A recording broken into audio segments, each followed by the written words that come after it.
This video is made possible by our generous supporters on Patreon. Check out patreon.com/NWR for all the details.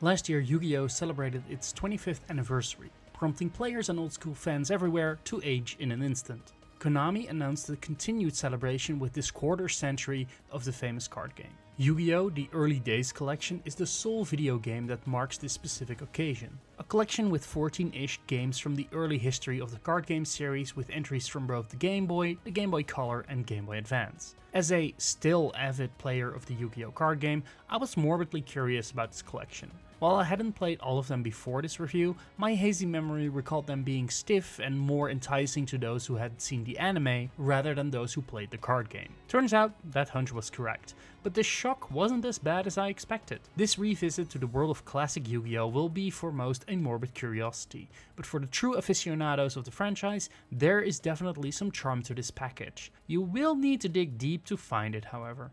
So let's get the big thing out of the way. Yes, this collection contains 14 full Yu-Gi-Oh! Games that were released between 1998 and 2005. From the very first Yu-Gi-Oh! Games on the DMG Game Boy, only released in Japan as Duel Monsters, based on the manga, and now for the very first time fully localized into English, to the Game Boy Advance World Championship series that proposed to be an accurate battle simulator, and even some wild experiments in between in this collection. From the outset, that seems like a massive amount of games. But there are some caveats. For starters, the early Game Boy games are very much incremental updates to the card game and the rules that were still developing at the time. Yu-Gi-Oh! Duel Monsters 2, Dark Duel Stories for example, only adds in new rules and cards to balance out decks. And the Western Dark Duel Stories, or Yu-Gi-Oh! Duel Monsters 4 in Japan, only added in a single zone for trap cards. While this is a fun historical look back at how quickly the game evolved based on both the limits of the hardware and the growth of the card game, at least in Japan, playing them back to back will be interchangeable for most players. The progression in seeing how the game design evolves over time,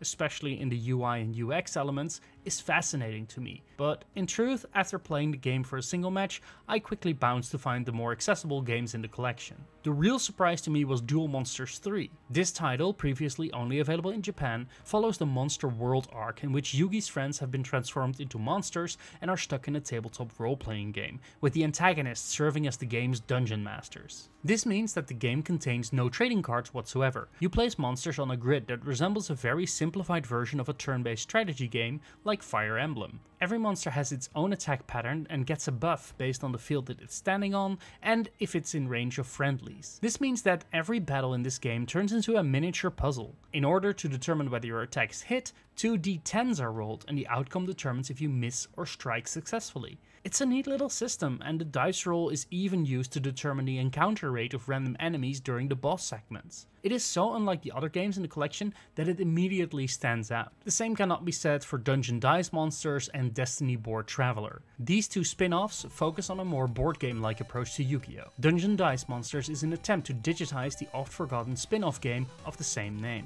Two players face off on an isometric grid on which they place cubes that can unfold in certain directions. The goal is to build a road to the other side of the field to attack your opponent's Dice Master. In theory, this sounds pretty great, but the game has no tutorials for the player whatsoever. All you're left with is a very unappealing and overly complicated manual that you will need to pull up every time until you get the hang of the game. This is where I started to run into quite a few complications with this particular collection. The quality of life features of this collection aren't bad per se, but there are some notable omissions. For starters, while you can open every game's manual, each time you reopen the manual resets to the first page, making it especially hard for the games where the rules are pretty hard to grasp. I'm looking at you again, Dungeon Dice Monsters. This goes double for the specific type chart that is deployed in the early games and the RPG titles, where monsters can be defeated instantly if they are facing an opposing monster type. This chart isn't as straightforward as other systems, in particular since it contains types that do not exist in the actual card game, like the Dreams and the Shadow type. While you can rewind up to 1 minute at any time during any game, there is no fast forwarding. This would be particularly helpful in the duel simulator titles on the GBA, where the CPU needs quite a bit of time to think through moves. Finally, there is the online support, or rather the lack thereof. There's only one game that supports dueling against opponents and trading cards, and that's Duel Monsters 4. An interesting choice to say the least, as this is one of those titles that was only available in Japan. Even stranger is that all these games have cheat menus that help you unlock both cards and avoid duelist point limits. Now, this wouldn't be an issue if Duel Monsters 4 wasn't split up into 3 versions, one for Yugi, Kaiba and Joey decks, meaning that while dueling between versions is possible, there's really no incentive to do so. It would have been far more interesting if the online support existed for games like Stairway to the Destined Duel or even World Tournament 2004, as this format is still pretty much beloved by old school Yu-Gi-Oh players. It might be added at a later time, but for now the online feels like a limited afterthought that really doesn't change the experience, or makes it a particularly compelling offer for those wanting to pick up the collection. These half measures to Yu-Gi-Oh! The Early Days collection is also felt by the strange inclusion of Duel Monsters 6 Expert 2. Now, according to the marketing, this GBA title was one of the most popular games in the series at the height of Yu-Gi-Oh!'s popularity in Japan, so it would make sense to include it here. But while every other game in this collection is translated, Duel Monsters 6 Expert 2 is here and it is in full Japanese. Now, an argument can be made that this game was later adapted into the Western release in Stairway to the Destined Duel with a modified rule set to adapt to the English version of the trading card game. But it being here just feels like a weird inclusion as a separate game. While other Japanese versions are included with other games, being able to select any language in the main menu of the collection, this one has a category all its own. All the other previously Japanese exclusive games have been translated, so leaving this one here just feels really confusing. And I think that shows the two halves of Yu-Gi-Oh! The Early Days collection.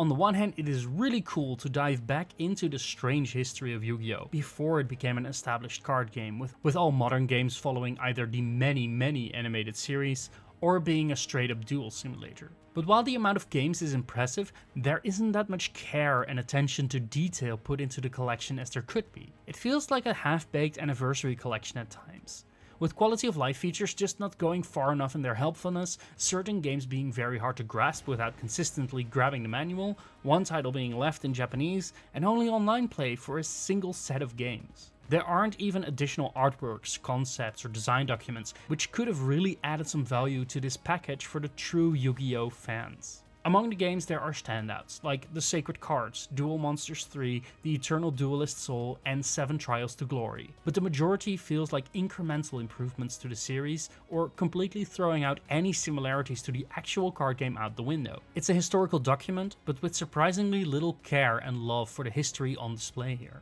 So who is Yu-Gi-Oh! The Early Days collection for? Well, those looking to relive the glory days of Yu-Gi-Oh! Will probably find some enjoyment here. The amount of games look impressive on paper, but in practice it is hard to say that these titles will keep your attention. I did find myself returning to a few as pick up and play experiences, rebuilding decks and reinventing strategies for the tweaked but ultimately same card games wasn't really keeping my attention by the time I arrived at the later GBA titles. It could have been fun to explore this with a friend, but as only one game would support online play, I'd find it hard to recommend it even to the most dedicated of Yu-Gi-Oh! Players. But lowering your expectations and going in blind, especially for some of the more unusual titles in this collection, could still be fun. Just know that there is a high likelihood that by the end, you'll be happy that you moved past those early days.